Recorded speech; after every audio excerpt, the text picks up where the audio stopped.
أعوذ بالله من الشيطان الرجيم. بسم الله الرحمن الرحيم. السلام عليكم ورحمة الله وبركاته. Muhterem Müslüman kardeşler. Ramazan ayları mübarek bulsun. Ramazan ayında her Müslüman kişisi izgi amellerini kübürek kılırga tırışa. Hem şu izgi amellerinin birisi elbette ol Kur'an oku.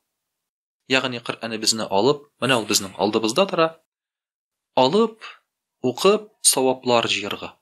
Ma'lum bo'lgancha, Qur'onning har bir harafi ichida Alloh Taala bizga belgili bir savop yoza. Masalan, Qur'onning bir harfini o'qisak, bizga Alloh Taala 10 savop bera. Aytik, bizga ma'lum bo'lgan Yasin surasi. Masalan, Bismillahirrohmanirrohim. Yasin. Yasin degan so'zda ikki harf. Ya harfi ham sin harfi. Demek ya harfi için biz aldık 10 savap, sin harfi için aldık tağın 10 savap. 20 savap aldık. Köp mü vakit aldı bu? Biz orundan silkinmedik de. Bizge Allah Teala savap yazdı. Mana şuna göre şuşu savaplar köberek bulsun için kişi orundan silkinmeyece, iyinden de çıkmayacak Kur'an okup bu savaplarını ala. Elbette indi Kur'an okur için Kur'an'ı o'qiybilarga kerak. Ya'ni, ma'lum bo'lgancha Qur'on bizga keldi g'arab tilida. Agar da endi sen shu Qur'onni o'qirga tilasang, g'arab harflarin kiminda bilarga tegish, tilin bilmasang-da. Mana biz qachog'inda inglizcha so'zlarning ma'nosini bilmasak-da, belgili bir qoidalarni o'rganib, bu so'zlarni o'qiy olamiz. Tatar so'zlarini shulay yo'q. Ma'lum bo'lgancha, masalan, Vladimir Vladimirovich Putin da bir yılını Tatar tilinde müracaat etti. Tataristan halkı aldığında.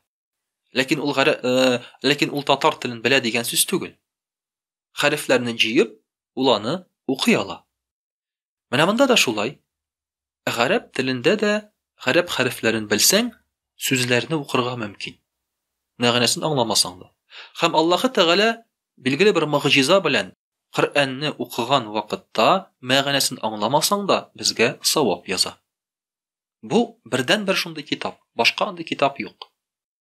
Agar sen ochasing ekan bir adabiy asarni harf jiyib o'tirgan uchun, o'qigan uchun senga savop yozmaylar. Sen aning ma'nosini anglab o'zingga lazzat olasan. Qur'onni o'qib savop olasan, o'qib lazzat olarga bo'la. Ham so'rovtuva. Agar da sen g'arab harflarini bilmasang, bu savaptan mahrum kalasınmı? Ayyi. Eğer sen Arap harflerini bilmesen, bu savaptan mahrum kalasın.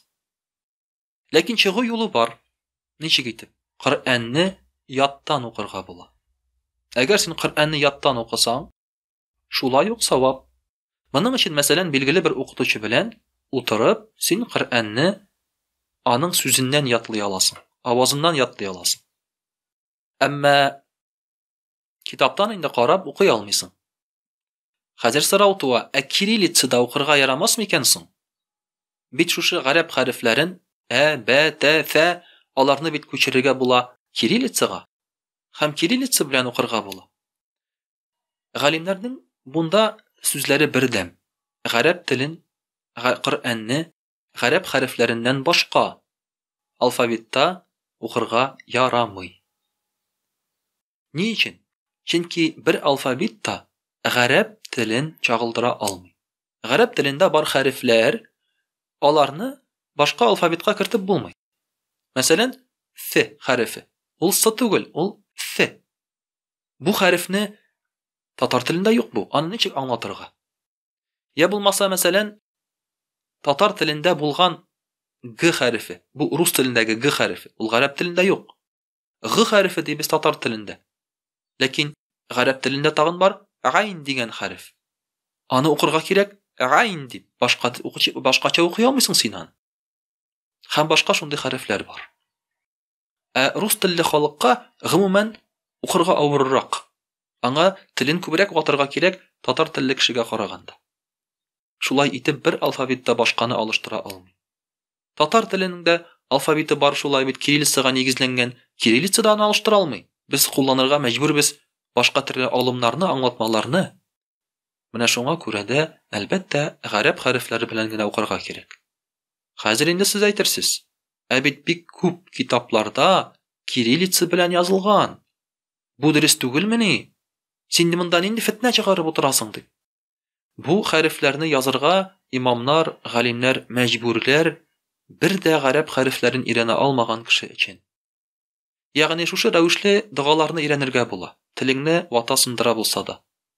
Бу рәвешле әзрәк кенә ничектер гарәп сүзләрен әйтергә өйрәнергә була. Әмма Коръән укыйсың килсә, Коръәнне матур итеп укыйсың килсә, әйтелгән бит Коръәни Кәримдә Бисмиллаһир-рахманир-рахим вараттилил Коръәна тәртилә. Коръәнне мәгънәсе белән килеп дөрес итеп укыгыз. Кагыйдәсе белән укыгыз ди.